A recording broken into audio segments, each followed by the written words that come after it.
Good evening, Crash Clinic, the social network for independent repairers. How is everyone these weeks? I keep saying it, just seem to be getting faster and faster. What a great day. I've been down to the Enterprise Day Out. What do I call it? The Enterprise Day Out down at the Coventry. I don't know what you call it anymore. Is it called the Coventry Arena? But yeah, fabulous day where obviously you mix with like-minded repairers from all around the UK. So it's great to see some great people there. So I've had a good day, to be fair. Been there for a few hours. I've been there for the whole day, to be honest. So yeah, it was good. Enterprise doing some good things within the industry, of course, and trying to grow their repairer network. And they've got a lot of body shops. So it was a good day out, learned quite a bit again, and met some cracking people who come and said hello. It's great to see different repairers from all around the UK, because one thing's for sure, we are all talking. Hi, Darren. Interesting to hear how this goes. Wow, this is, I don't know who it is, but anyhow. Yeah, so great day meeting all these people. One thing's for sure, we're all facing the same problems. We are all facing difficulty. We're all concerned. We all need improvement. We all know something's have got to change. And what's really harsh, I know there's the Isle of Claims meeting tomorrow as well, and that's all the insurers. So within 2 days, you've had all the repairers, not all of them, but you've had a lot of repairers meeting at the Enterprise Day, and now you've got tomorrow the Isle of Claims Day, which is a lot of insurers. Everybody's meeting because everybody knows something's got to change. So it's a matter of, and this is what I wanted to talk about tonight, because I know, I don't mean to moan all the time, because I want to try and do a lot of constructive stuff for us all. But this is something that I found fascinating today anyway. So I don't know what you think. Want to hear your comments. So there's a meeting going on tomorrow. There's a meeting today, and everyone's getting together to talk about the industry. Where's it going? How are we going to improve it? These are the conversations that are coming up everywhere. Now, as far as I'm concerned, the only things that I've heard to make the industry any better is people saying, we're investing in training. Insurers, we're investing and putting money into training kids. All well and good, but you know what's going to happen there? These kids are going to come out of school. They're going to go through the training into the vehicle industry, because it's something to do from school. Sounds all great. But then when they finish the training, they're going to go, oh, I've got to go and work where? For how much? And then they're going to go elsewhere. That's the big concern. So I don't think it's positive. I don't think it's going to help at all. Correct me if I'm wrong and tell me your opinions. But I think it's pointless, if I'm totally honest, because the industry needs more money, full stop. And that isn't bringing more money into the industry to bring the kids in. Then they're going to want to come in, and we're going to want to train them as well. But that's the problem.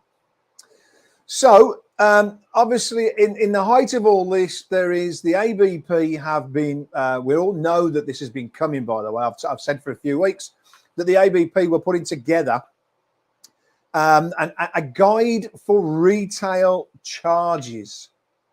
So it's been very interesting to sort of see, I think we've all been sort of what's going on, what's happening.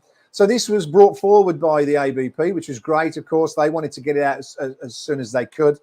And we've managed to get, well, not managed to get, everybody's got, it's no common knowledge. It's been, passed around to everybody. We have got a copy of the guide. I hope most of you should have as well. So it's very interesting. So I've got it here, and I'm going to go over a few quick things. Firstly, this guide has been put together by 7 body shops, groups, and single sites. I don't know if 7 is enough, but this is what's been done. 3 suppliers. I don't know what they mean by suppliers. Do they mean paint suppliers, work suppliers? 2 technical experts. Be interesting to know who they are. 2 insurers. Is that really enough? 2 accident management companies, and 1 insurer owned body shop. So we've got a retail guide that's been put together for our industry, for the whole of the UK. And it's been put together by, from the sound of it, 7 body shops, don't know if that's individuals, 3 suppliers, 2 insurers. I'm going to presume that means individuals. 2 accident management companies. I'm going to presume that would be the individuals. And 1 insurer-owned body shop. That gives us 7, 10, 12. This has been put together by about 15 people. Is that enough? Anyhow, moving on from that, I'm not here to knock it, because actually to see somebody do something and take a step has to be a step in the right direction. So ABP, at least well done for trying. Whether it's good enough or not is down for you to decide. You guys, the watchers, I'm just flicking over it as well, because where do we go and how do we increase our rates? The big thing about this is, I'm just going to, because I don't want to go on too much about it in total, because I'm not here to do that. I've got the 2021 guide and I've got the 2022 guide. Now, I'm not here to rip this apart, because that's not what I'm here to do. What I'm here to do is to say that what I did notice is a lot of charges that haven't changed, when most things on the planet have gone up at the moment. So should they have changed? I'm interested, again, if anybody wants to join in, if they've got the guide, I'd love to hear your comments. But the biggest thing and the first thing I noticed when looking at this is the labour rate has gone up. So from the guide from last year said that a body shop labour rate standard for standard cars was saying that it should be £50 an hour. Here in the ABP now, it's gone up to £62.50 per hour for standard cars. So that's gone up by £12.50, of course. And the body shop rate for prestige cars, it's saying last year was £65 and now it should be £80. So we've gone up by £15 an hour.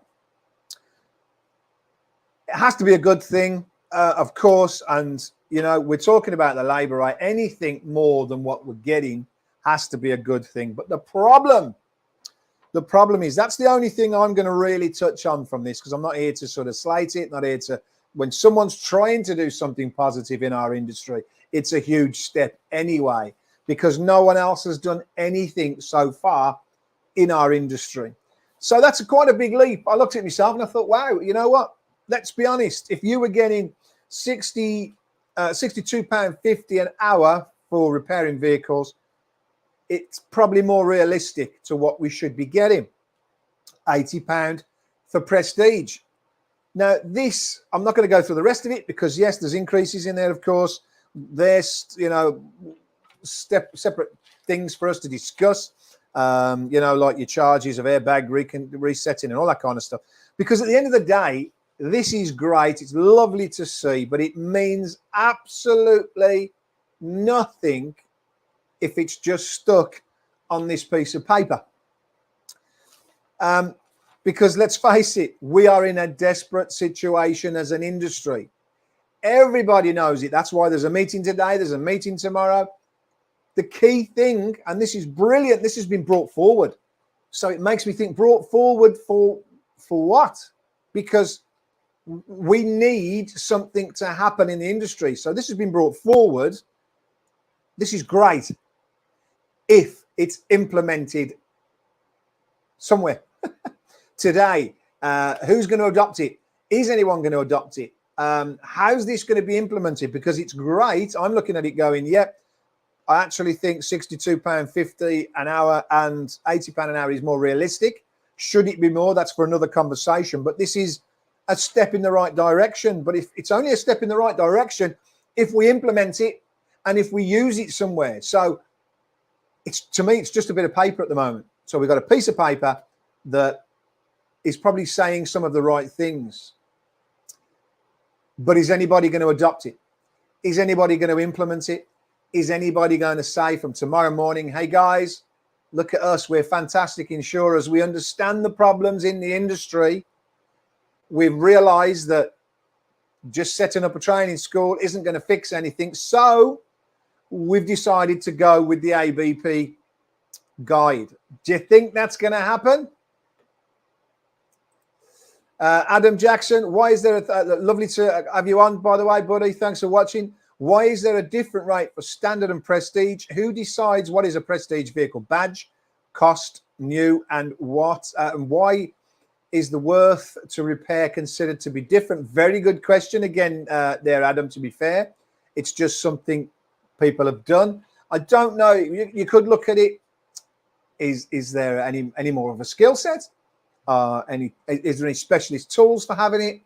I think we kind of fell into the two labor rates, if I think I'm right with this, because years ago we realized that the dealerships were actually getting a bit more money than us guys, and it was the dealerships that were increasing the rate when we weren't. And I think slowly but surely we've said, hey, that's wrong. We're having to buy the same equipment. We've got the same, kind of body shop, etc. So why are they getting more? So I think people have adopted this now to say, again, whether it's right or not, you tell me. What do you think? Do you think it is? Do you think it isn't? Phil Shedden, great again to have you on, Phil. All the reputable accident management companies will adopt this in the next few weeks. Insurers won't. However, it gives repairers a stronger case for negotiation. Phil, fantastic. Couldn't have said that any better, if I'm honest. Yes, because at the moment, this is just a piece of paper. It's a step in, I feel it's a step in the right direction. But again, if it just stays on this paper and goes nowhere, then we've got, we're no better off. But I do believe accident management companies definitely should. But is it the accident management companies? Should it be us now that's saying, hey, accident management companies, this is the rate we need to be charging? When we say accident management companies there, Phil, are we talking non-fault accident management companies? Because that's what I feel. I feel this will slip into be the new non-fault rate. I think if you're doing any work for accident management companies, I feel this will be that guide. Now, the only good thing about that is if you do non-fault work is that on the ABP, when the email went round, which I'm pretty sure everybody's got this, not just myself, it actually states on there that they've had, I don't know how to call this. Is it success? Isn't it success? Because there's been something in court that actually said that the ABP rate is a guide. They've kind of accepted this as a guide. Guide's a guide. But surely that means if they've accepted this as a guide and that's what it's saying, then on non-fault stuff, especially, we should be able to charge this. I believe, again, I'm a massive believer that I don't like the fact non-fault and fault is switched. It should be the same rate throughout. But who's going to adopt it?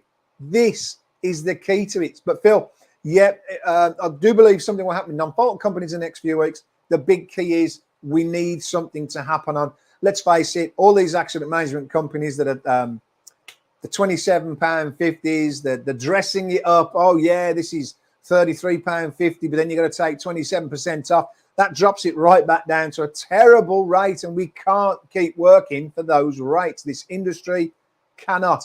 I spoke to a lot of people today who were saying they're just not anymore. So I think we're going to see a lot of changes coming. We have to as an industry. We have to as repairers. Colin Keeler, how are we doing, buddy? Evening, mate. The guide has been there years, and we all know that no one pays it unless it's non-fault, and they argue it on payment. Until insurance companies pay it, it's all a waste of time. Well, Colin, this is what I'm actually just saying. I'd like to think it's not a waste of time. I'd like to think it's a step to help us somewhere, because if the non-fault companies, excuse me, if the non-fault companies are going to adopt this, then we can charge that better rate. That should be still better for us if we're doing non-fault work, of course. Mark Omerad, there is a huge difference in some prestige to standard vehicles. Unless you're talking various standard EV vehicles, then I would then class them as prestige anyway. Yep, Mark, again, EV is that. Let's just have a quick look while we're onto that. I didn't clock. What does it say about EVs? Is that a different rate? It's all right. I've been at the enterprise show today, so I didn't get a chance to go through it fully. But I can't find a EV rate. It's just got the 3 rates there, which is Prestige, vans are £62.50, and yeah, it's gone up to the Prestige cars of £80. So I can't find.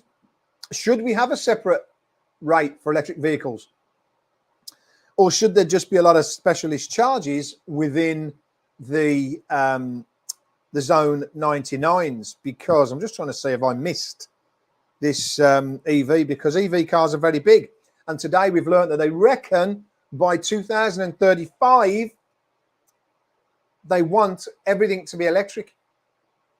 Wow. I mean, I remember we were talking 2050 and all this kind of stuff. It's getting nearer and nearer and nearer. So, you know, are we going to just be repairing electric vehicles a lot sooner than we thought? Electric vehicles comes with totally different stuff. But Zone 99s, I think Zone 99 is what used to give us as a repairer a bit of money back for our losses. And what's concerning me going forward in the future is I think a lot of accident management companies are actually taking a lot of the losses, sorry, a lot of the profit out of that by grabbing a lot of your Zone 99s and taking it off you. That if accident management companies want to help go forward and help this industry and help insurers, I think they need to leave the Zone 99s to us guys. But that's another conversation for another day. Phil, let's just quickly see what we've got here. Yes, non-fault, mate. They will adopt it. Not the rubbish ones, the main ones. The crappy ones will still be 28 to £30 an hour. I mean, this is just, guys, we were talking today, even down at the Enterprise show, at the NEC, there was people talking about electric and gases and everything that we have to use, how it's going through the roof by 200%. We're talking all this kind of 200% and crazy, crazy percentages of everything going up. Well, what's 200% of £30 an hour? Maybe that's this £62 that we're just talking about. But something's got to happen, and it's got to happen pretty quickly, because the longer I've been saying this for a few months, the longer this is going on, the longer we're actually missing out, because our bills have all gone up, and it needs to happen now-ish. We need something to happen very soon. Electric vehicles aren't a different rate, but they are now recommended 2 hours for the D and re-energized. No need for a separate rate for them. If your estimators are on the ball, then there's plenty of additional Zone 99 operations to be associated with it. That's great, Phil. If we can keep it into the maybe on a non-fault job or what we call a private job coming in, but if it's an accident management company that's taking your Zone 99s off you, again, that's a bit of a pain in the bum, a bit of a struggle. Colin, why should there be a different rate for non-fault and fault? If it costs that to repair a car, that's what it costs. Couldn't agree with you more, Colin. I think there should be one rate. End of. We shouldn't be talking these rates. These rates were invented over the years because insurance companies on approved contracts gave you so little and took so much off you, which is happening now. A body shop would have a non-fault job and try and balance out the labour rates by increasing one, because we're able to go to court and fight. And like this now will become it's been accepted in court, so this is a reasonable rate. The ABP has been accepted. So the rates in court, you can get more money. There should only be one rate, but insurers should be doing something to bring this down. But is this fight just going to go on forever? Are we actually going to sit around with insurers and say, come on, guys, this is your industry, it's our industry, for the better good, let's sit together and sort of say, let's get away from non-fault rates. Let's put one rate. Who would agree to that? If it was a good rate, I think we'd all agree to it. But the problem is now you've got people charging £28-30 an hour, and we're talking £62.50 an hour. Do we really believe anyone's going to adopt that? Anyone in the I believe, like was it Phil said or Mark, sorry, that the accident, it was Phil, sorry, the accident management companies, I believe, will adopt this. They should be adopting it immediately. It should be changed from tomorrow. I know we're going through our contracts, and anyone that's a non-fault work, we want to whack that rate straight up there because we need their help, not because we want to rip anyone off. All the costs that we've got have gone through the roof, and we need some help now. So yeah, I do believe there should only be one rate, but yeah, that's probably not going to happen. We always charge an upper rate on electric vehicles. Mark, that sounds good. So we always charge an upper rate on electric vehicles, no matter what car, and get paid no problem. So see, these are things that just happen because our industry has no normality in it. We have nothing set, nothing to go by. It's just a matter of let's try and up the rate and see if we can, because it's electric, and like you say, we're getting away with it. It just seems mental that we have for me, it seems mental that it's just not smooth enough in our industry, and it's insurers' faults. They're the ones who create this. Take away all the hidden kickbacks around and fix the industry. Colin, I have to be 100% in. I've said on this show, sorry if I upset some people, and I don't try to, but I have to be honest. That's what this show, Crash Clinic, is about. Repairers, the independent repairers all over the UK. If these contracts didn't take so much money off you, there would I personally believe there would not be a problem in our industry. I personally believe we wouldn't have any problems in getting cars fixed. I believe every repairer should have a set menu, which is exactly the same. And people should just be able to go and get their car wherever they want to. If whatever's nearest to them, they should get the same repair standard, the same repair methods, the same price. But is it ever going to be like that? I don't know. I can't ever see it, if I'm totally honest. But we must keep trying. If we took away the kickbacks, and if the problem is insurers have done this for so long, they just think it's normal. Go through the generations of all these insurers that come in. You know, I've been in here for 33 years. It's not the same people that are in charge. I used to set out and talk to insurers 30 years ago. I don't know more, because then people have gone and now there's new people in.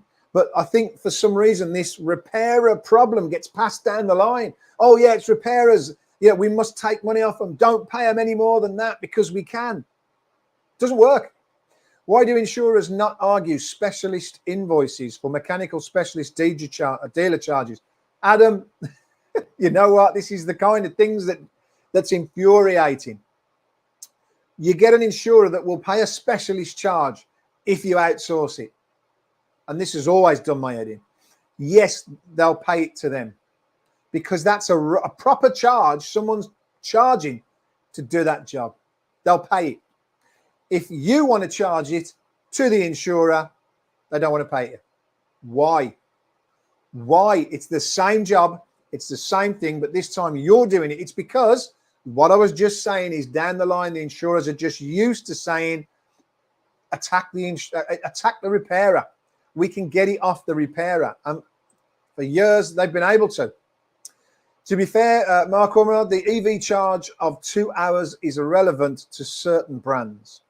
And we regularly get £450 for multiple shutdowns and re-energizing using manufacturer's software. Well, see, these are the kind of costs that you should be getting. And why shouldn't you? You know, electric vehicles now is... We were talking today, the risks with electric vehicles, everything about them, your whole staff need to understand them, they're saying today. So we're just becoming different beasts. We need something to happen. And I don't know. I'm not confident that something's going to happen. I'm loving the fact that someone's done something about these rates. ABP, you know, well done, guys, and well done for trying to bring it forward. But who's going to adopt it? This is the big key. And if, you know, let's see who does, let's see who doesn't. Mark Ormerod, you do these in-house, Mark, or do you send them to the dealer? This is interesting. Mark, he does it in-house. Well done, Mark. Thanks for answering that. This is something that we've always said. We need to share information between repairers. Crash Clinic, the social network for independence. This is what it's about. Unfortunately, this video is live on LinkedIn, so whatever we say, whatever we do is visible. I was talking to a couple of guys today. What we do on Crash Clinic, the website, once you join, is we can have private conversations. We can talk about everything, and we don't have any spies, because it seems You know, we can't have an open conversation when we should be able to. Let's face it, you know, you go and get a recovery from an outside recovery company, you can charge can't charge a fortune. You can have their fee plus 20% or 10%, whatever they allow you to have. Do it yourself, they want it for nothing. Hold on. So I think there's a lot of things within our industry that if they changed, they could really make a massive impact to help us repairers. You know, it's not just the labour rate. Like we said there, we've got recoveries. Why should they be free? You have to have 2 people recovering. Parts, discounts. This day and age, really? Get rid of parts discounts. You know, we've got to help repairers to survive.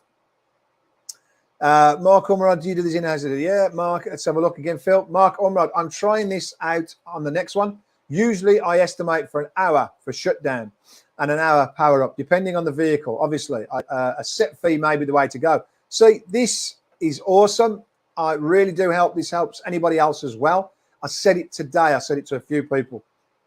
I might be charging for certain things you're not. You might be charging for certain things I'm not. Together, think of if we all came together in a room and suddenly realized all these little tricks that, you know, they're not tricks. They shouldn't be called tricks because that makes it sound wrong. And it's not wrong. It's a legitimate charge that needs charging. So all these little things can add up and make a big difference to our bottom line. And you know, these are the things that we need to discuss.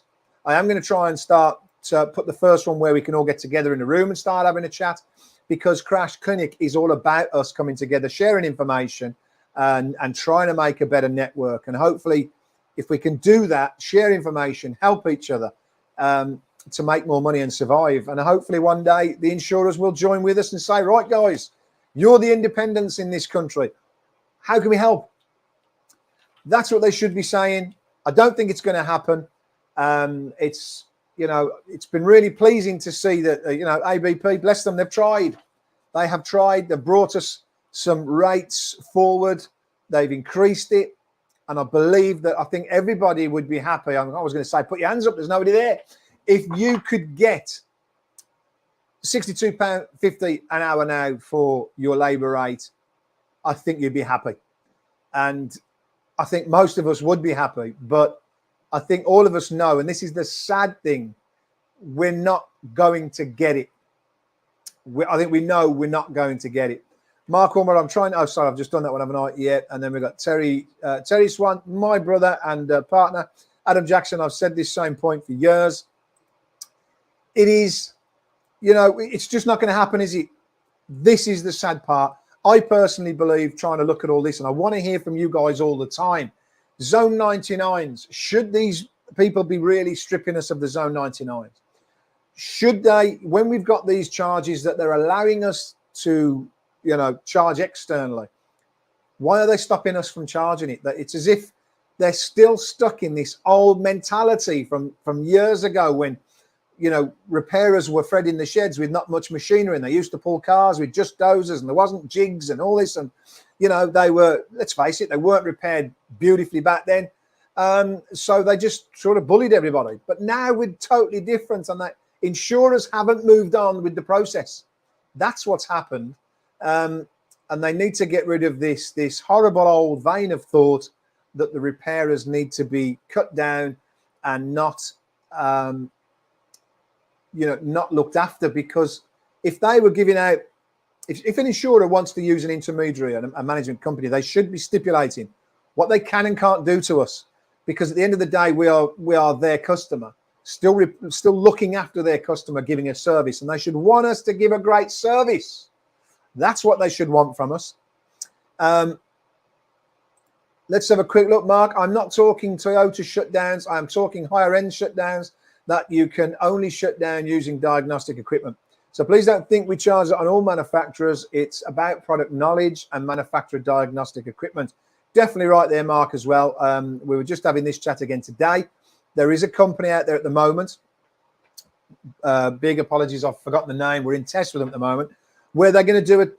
They're going to look, because we're so busy and methods and cars are changing so fast, it's very hard for any estimator, any VDA to keep up with everything. So these guys have come up with a way of they're going to be in test with us very soon, because I want to come on and tell you guys if it's any good or not. So they're going to come into your estimate and try and search to make sure you haven't missed anything. And this way, they're going to try and make sure via methods it's all being done correct. And if they're going to try to make sure they increase your estimate by finding things that you may have missed. And that's again from product knowledge. We can't be expected to know every single vehicle. We're also very, very busy. So I don't know if it's going to be any good. They charge you a small fee if they find you, not a big saving, but if they find money that you should have put on the job. So this is going to be very interesting. If this works, if they add 100, 200 pound a job, I think it'd be a great thing to do. I wouldn't mind paying £25 if that was the case. So that's going to be in test from us very soon. So I can come back, tell you guys what I think of that, if that's any good or not. But again, we need to share this kind of information and help each other out. Insurance companies are quick enough to take off what we don't do. So make sure you get paid for what we are doing. Exactly, Colin. And that's why I'm thinking that this may be a good thing. Obviously, someone spotted in the industry it's needed. These are ex-engineers that have said they feel that poor repairers are missing things that they should be charging for, and it's bad enough fighting for stuff that, like you say there, Colin, people are trying to take off the jobs, and that's annoying a lot of people at the moment. I've seen that out there on LinkedIn, that a lot of people are getting annoyed because insurers are taking things off that they shouldn't be. It's not only annoying for the fact that they're removing something simple, it's the time and cost. By the time you've got that back, having to look through the estimate, find out what they've done, send it back and argue. Why? Insurers, life is hard. Get behind your repairers. Don't fight them. Get behind them. I've always said it, and I'll still say it to this day. An estimator or an engineer should be there to check that we are doing the job correctly and aren't missing anything. But we know that's not the case. They're there to try and cap us, to stop us charging for things. And it's just, for me, it's always been the wrong way round. Philip, Shedden, there's a couple of companies out there that do this already, Darren. It's something I offer myself to clients also. And it's surprising how much a lot of repairers don't charge for that. Yeah, exactly.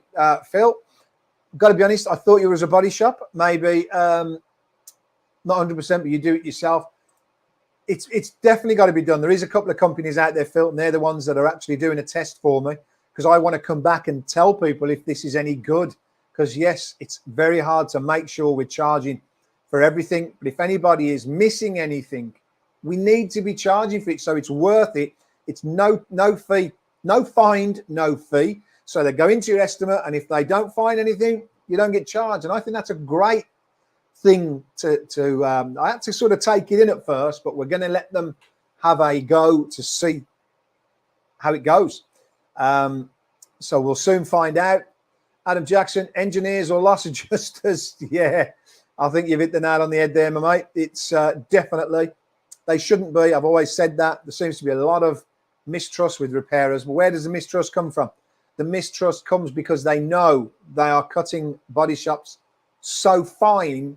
They know body shops are trying to increase that estimate. We won't do anything wrong.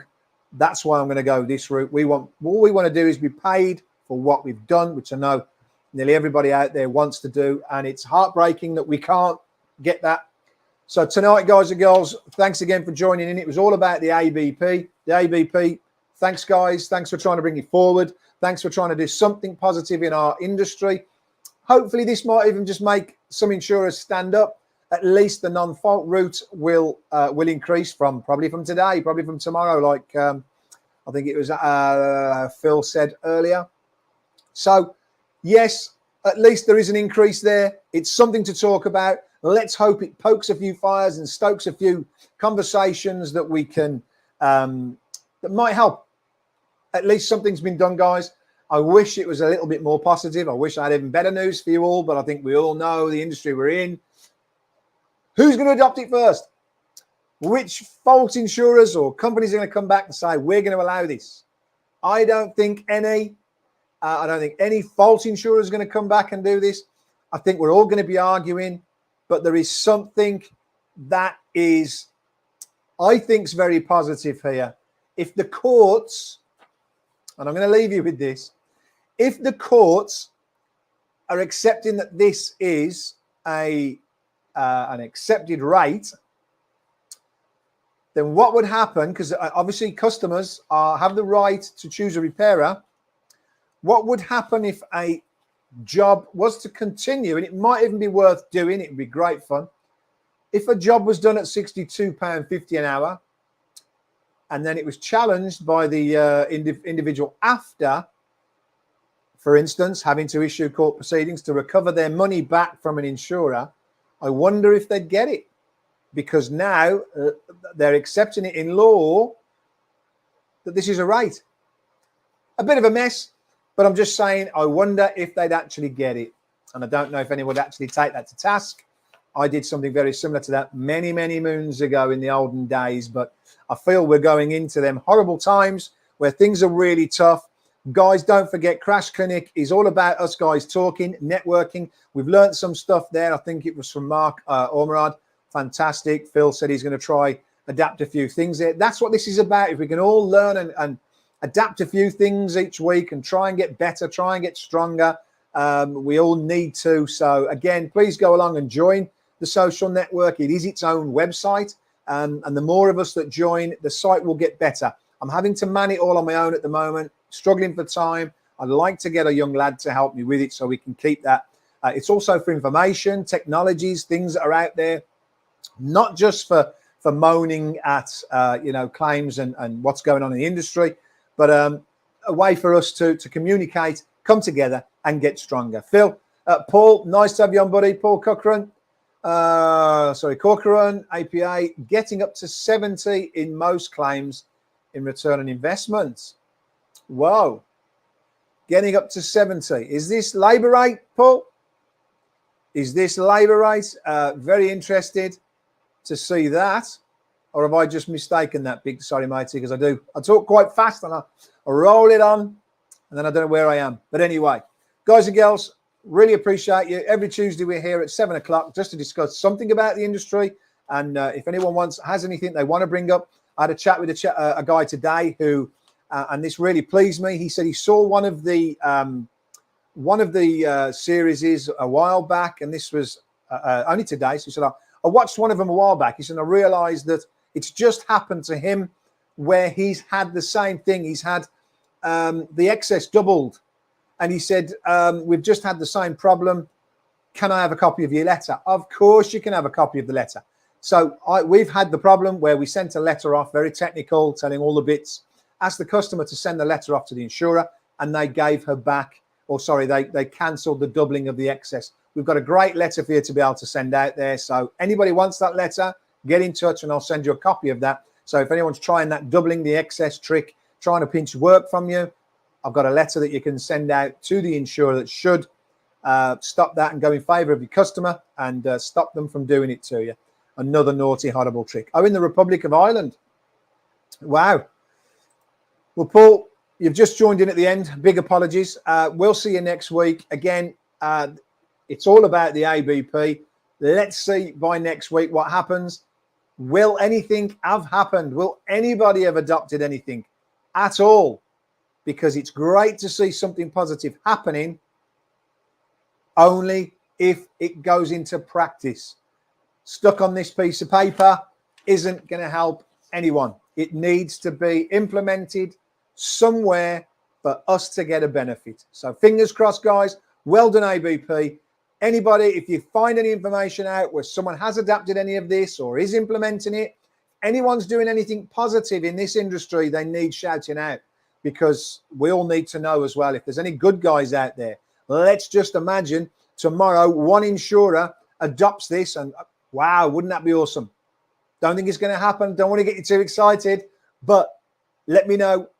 Obviously, coming up to next week, if you know anyone who's adopting it, anything that's going on, let's keep in touch. Don't forget, go and sign up to the social network so we can start chatting on there. We can talk in peace, of course, so we won't be watched on what we're saying. We need to get better and stronger, and things need to happen fast. Sorry I couldn't be any more positive with it, guys. ABP, well done. Let's hope changes start happening.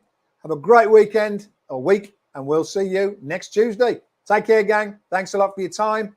And yeah, have a busy week. And let's hope you win a lot of money. See you later, gang.